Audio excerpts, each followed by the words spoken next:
ఖమ్మం జిల్లా పల్లెగూడెంలో BRS party విస్తృత స్థాయి సమావేశం ఏర్పాటు చేశారు. ఈ కార్యక్రమంలో ఎంపీ నామా నాగేశ్వరరావు, రాజ్యసభ సభ్యులు వద్దిరాజు రవిచంద్ర, ఎమ్మెల్సీ తాతా మధు, పాలేరు మాజీ ఎమ్మెల్యే కందాల ఉపేందర్ రెడ్డి పాల్గొన్నారు.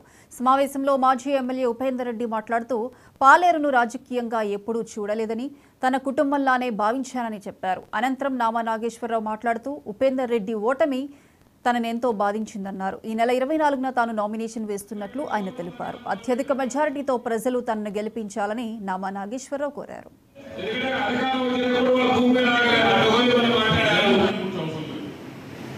నేనేమంటున్నా అంటే ఇప్పుడైనా ఖచ్చితంగా ప్రతి ఊర్లో మీరందరూ నా కోరికగా, నా రిక్వెస్ట్గా మీరు ఇల్లు తిరిగి అడగండి.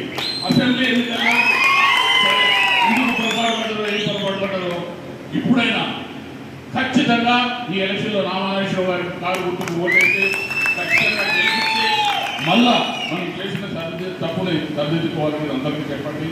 ఖచ్చితంగా నేను మీకు అదేం లేదు, ఖచ్చితంగా నేను జనం కోసం జనంలో ఉండే మనిషిని. కాకపోతే నా వీక్నెస్ ఏంటంటే నేను ఎవరు ఏదైనా కాదని లేదు. దానికోసం నిజంగా నాకు కూడా కొంత ఒక రకంగా ఇబ్బంది అనిపిస్తుంది. ఈరోజు కూడా చాలా మంది ఫోన్ చేసి రకరకాల ప్రాబ్లమ్స్ అడుగుతారు.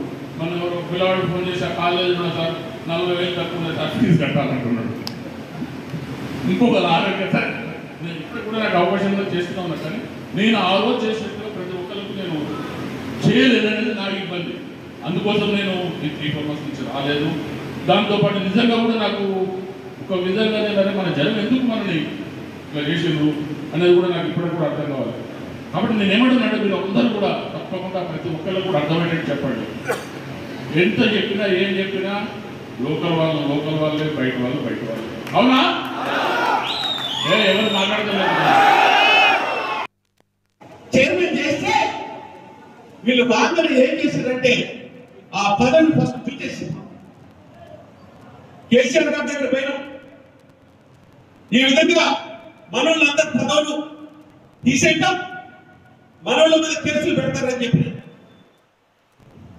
మా చేతులు పదవి తీసేస్తాడా అని చెప్పి మేమందరం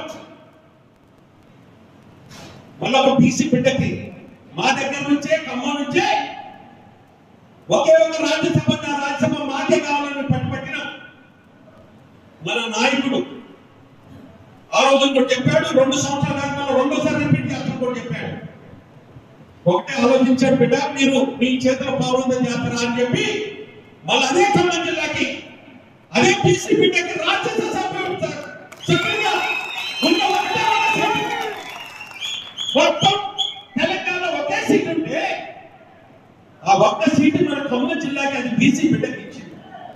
బిడ్డ బాబుకి రాజ్యసభ పై మన బీసీ కండకుండా మన పార్టీ కండకుండా